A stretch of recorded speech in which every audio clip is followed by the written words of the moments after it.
How to set iPhone to detect baby crying, coughing, or shouting on the iPhone 15 series. First, let's go back to the home screen by swiping up at the bottom of the screen. From the home screen, tap on Settings.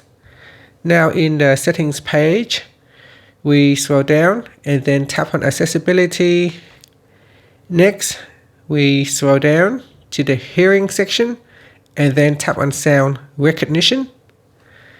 In here, tap on the Sound Recognition toggle button at the top to switch it on. Next, tap on Sounds at the bottom. Then we scroll down to the bottom. In the People section, tap on Baby Crying. And at the top here, tap on Baby Crying toggle button to switch it on. You can also choose the alert tones for baby crying. Rebound alert sound is the default settings. You can choose another sound from the list here if you like. And then tap on the back key to go back to your sounds section.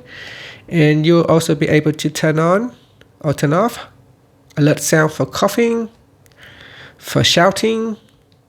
So just tap on the toggle button to switch it on or turn it off for each of the items in here. And that's it. After, you can swipe up to go back to the home screen. Thank you for watching this video. Please like and subscribe to my channel for more videos.